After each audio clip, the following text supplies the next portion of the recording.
think so. Under new business, item number C, we have a request by Councilmember Meilinger Jr. To contest the residency of a fellow Councilmember Wolfel. I have to remind everybody the rules of decorum, and in addition to that, Councilmember Wolfel was approved by the City Council back in November after the election. The City of Lee Center did take the proper steps that we feel on the city dollar to verify the residency. And with that, I think it should be noted that any contestation on this by a citizen, whether they're on the council or not, should be done at their own expense and not at the cost of the rest of these taxpayers. And with that, I'll open it up to discussion.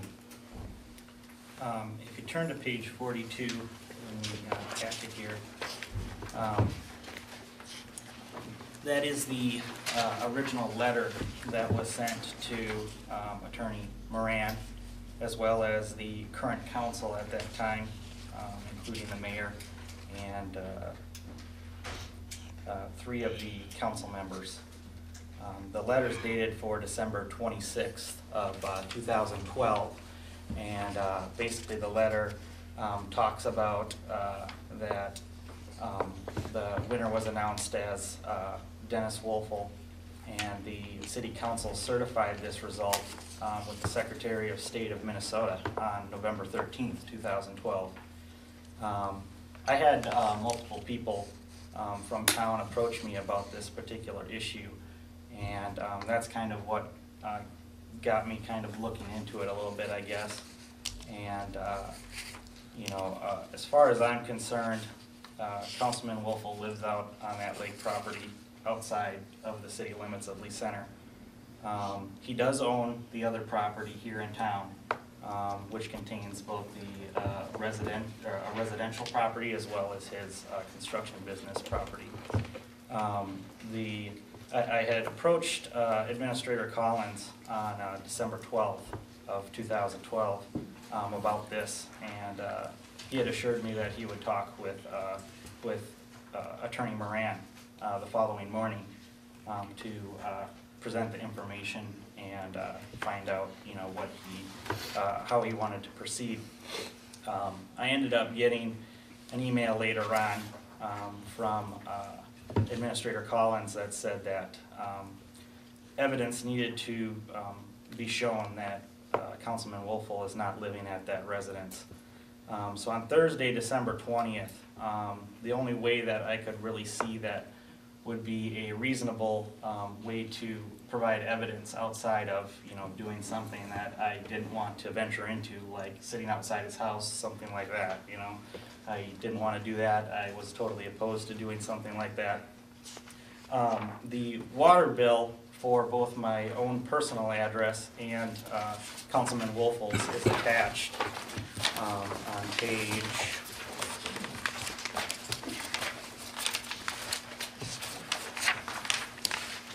on page 49, and my personal water bill is attached on the following page, page 50.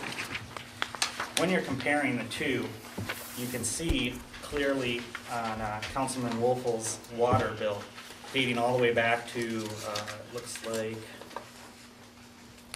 I believe August of 2011. Every single month is basically the base water fee plus or minus a few cents. I think with the maximum being $35.85 for the month. Now if you look at my water bill on the page 50, I have a similar household of 2 people living in each home, and my water bill is substantially higher for each and every single month, ranging all the way from, I think, maybe around $50 all the way up to, I don't know, $61 or so. Now, this was, you know, a route that I didn't necessarily want to take as well, but in order to be able to find evidence of, you know, residency, this, I think, is an important thing that needs to be looked at. And basically, on page 43, right after the letter, is the response I received from City Attorney Moran regarding this issue, which was dated December 27th of 2012. He responded by saying, please know that I am only authorized to look into matters that the City Council has authorized me to look into. Without such authority, I cannot look into the concern raised in your December 26, 2012 correspondence. Then he goes on to say that if I believe that Councilman Wolfel does not qualify for the office, then it is a matter you will need to take up directly with the City Council for Lee Center or the Minnesota Secretary of State's office, or both. So that's kind of why I'm presenting this information now, is that you know, the original letter, the only correspondence I received was from City Attorney Moran. And I understand somewhat the reason for that, but at the same time, with his correspondence that came back and said that he doesn't have the authority to look into it, that's kind of why I'm bringing this up now. And there's some other attachments in with this that go into the Minnesota State statute on residency, and also on the judging, the qualification of the potential elected officials. So one of the questions, I guess, that I have, and I don't know if Attorney Moran would like to answer it, or if Administrator Collins, you know, what exactly was the process on this last election into verifying candidates?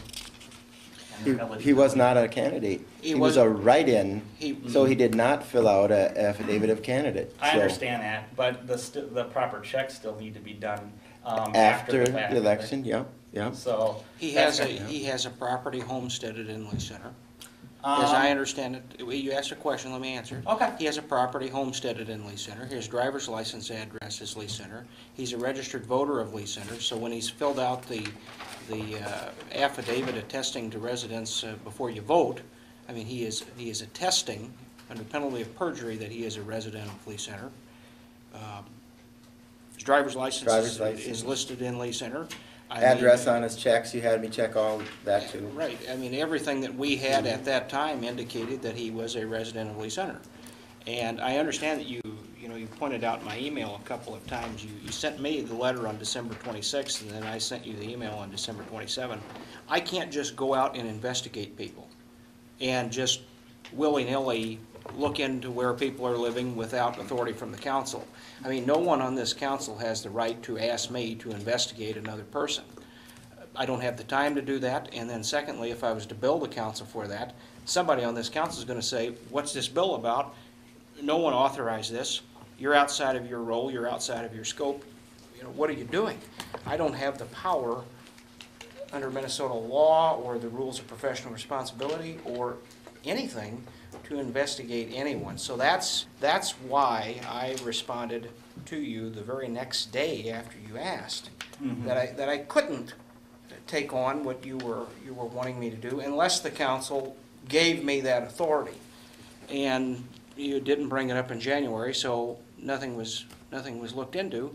Again, it's not really a position that Mr. Wolfel campaigned for, or, lack of a better term, wanted maybe. I mean, you might have inherited it, but it's not like you were out, at least as I know it, were campaigning for it.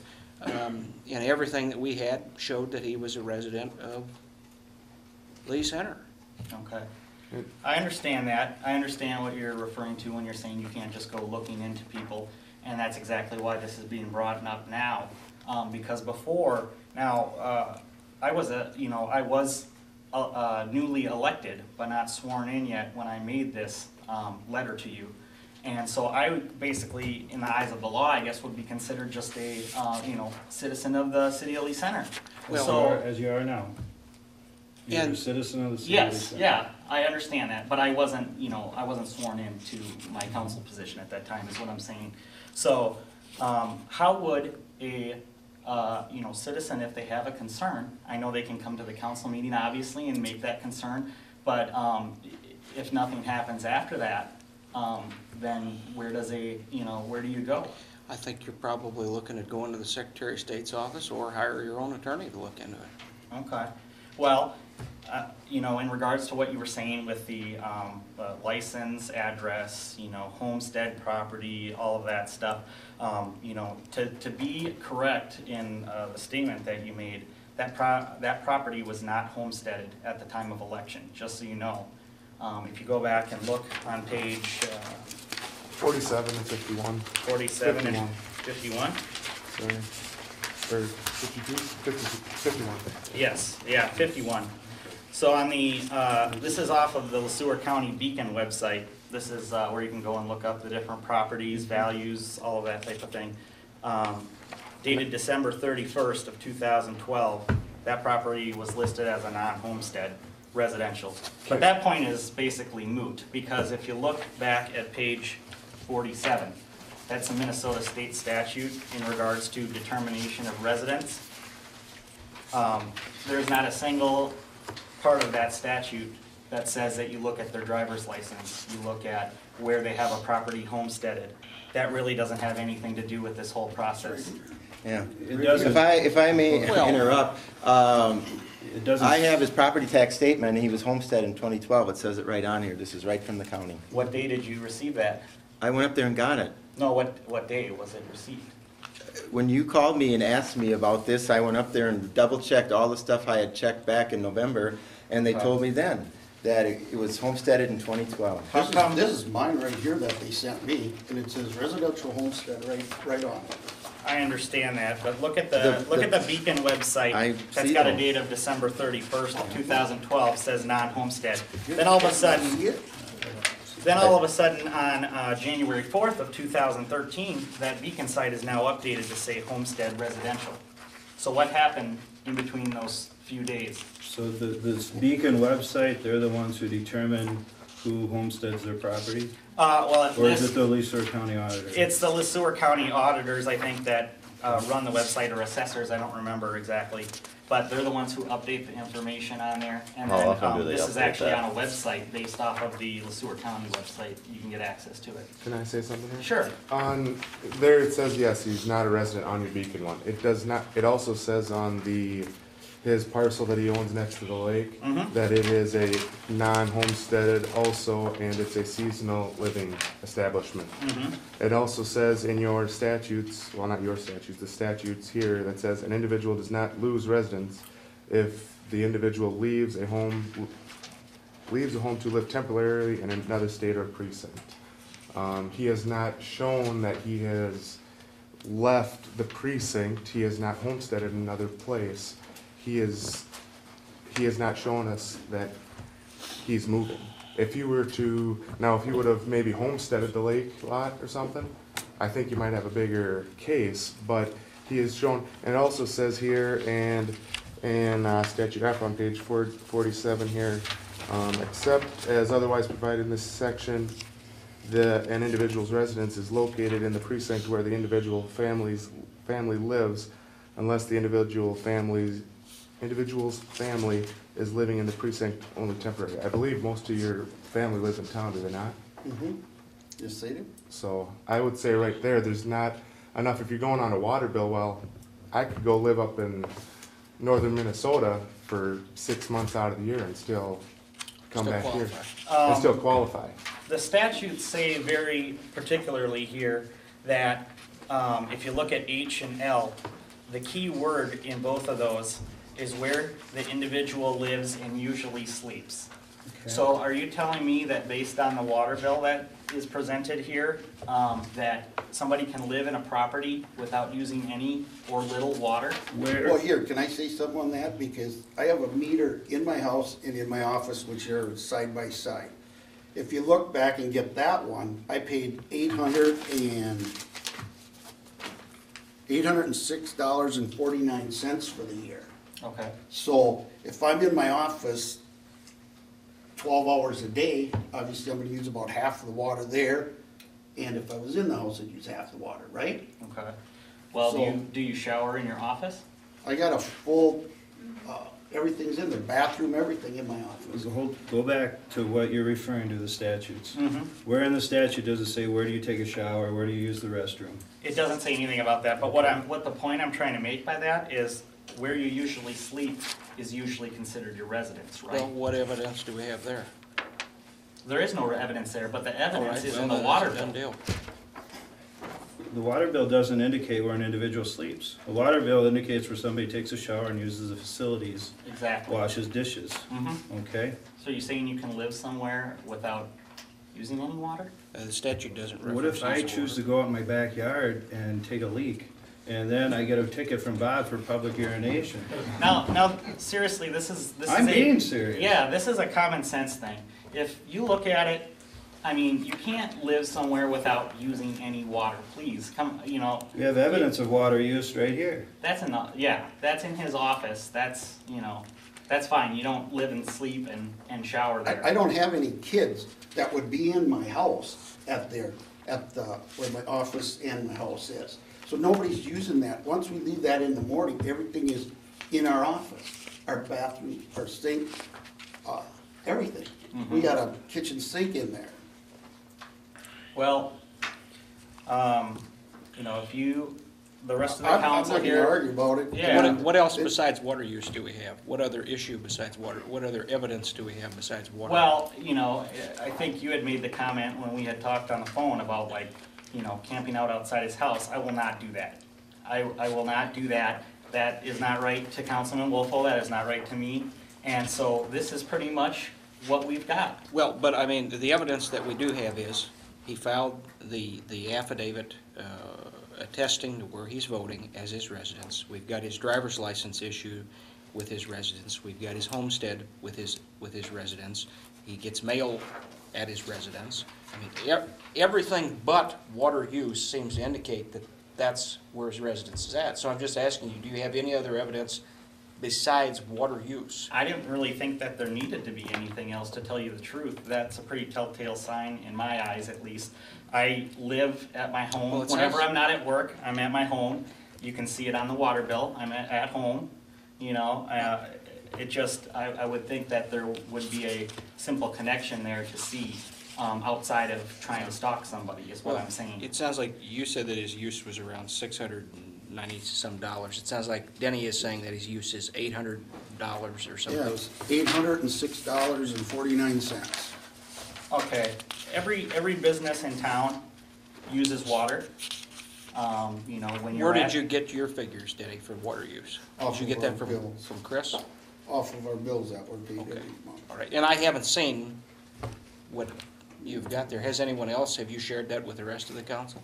No, I just had. Have you shared that with Mr. Meilinger? Mr. Meilinger, have you seen it? No, I have not. I mean, do you want to take a look at it? Maybe that'll change your opinion. I really don't think it'll change my opinion. There's a lot of businesses in town. They use water to run their businesses and their functions. That doesn't mean they live there.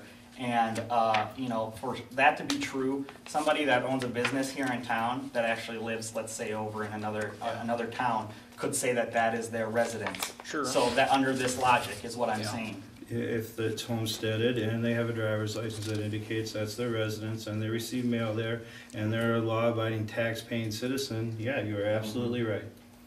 Okay, let me bring up another thing here, that's not in this packet. I don't remember the exact year, but, there was a council member, Jason Squires, that, had to resign his seat because he moved outside of town. Correct. Correct. So, under the logic that you're telling me, he owns the gym here in town. He could claim that on his driver's He license. does not. He doesn't? Are you sure he doesn't own that building? He owns a He building. does not claim that on his driver's license. It's not a homestead Oh, I to know, him. that's what I'm saying. I'm just trying to get with the logic here But with that you Jason guys are Squires, presenting. he sold his house, so he no longer became a resident and moved out to the country. Yeah. Denny has not sold any house, he still homesteads that house, Mhm. he still resides in that. But he has a business here in town that he runs and operates, and under the circumstances that you guys are setting up here, in response to this, he could basically have his driver's license at that rental property that's above the gym there, Mm-hmm. and you're saying that he could be on the council still, is that If correct? he homesteaded it, and he was a lawful, legal voting member in the city of Lee Center, And getting mail there. and getting mail there. So if he had his driver's license there, if he has, his tax statements go there, which he probably does, you know, or maybe he hasn't built his home, I don't know. But anyways, what I'm trying to get at is, he could live outside of town, he could, be on the council still, is that Well, what you're no, saying? he Depends on your couldn't, interpretation of live. yeah, I mean, I don't. think That's that- gonna be up to the Secretary of State to decide if you wanna take that to the next level. I think that's, But where I it mean, needs to go, if, I you guys aren't, I think what you're asking though is a pretty drastic measure from the council to basically throw someone off of a city council. I mean, I don't see how we can just hang our hat on water use when you're saying his use is 700 and he's saying it's 800. this is for his business, he says, on his That's, property. that's half, that's 400 or whatever for that, and whatever you found in mine was almost $400, or $396 or whatever it was. So you're saying that you're splitting that $800 between the residential and Well, I'm the, in my office more than I'm in my house. I'm Yes. obviously using more water in my office. I understand that. It still is contorting these Minnesota statutes if you want to go there. And if, you know, the council chooses to do nothing about this, then, you know, I'll find other avenues. But I just want to make the council aware and make the mayor aware of, you know, the, what's going on exactly. So, I guess I'll just kind of leave it at that and let you guys decide on, you know, where to go next, I guess.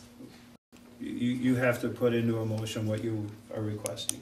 Okay. Or- Well, and this is why I'd have to ask Attorney Moran, you know, what really can be done in this particular case?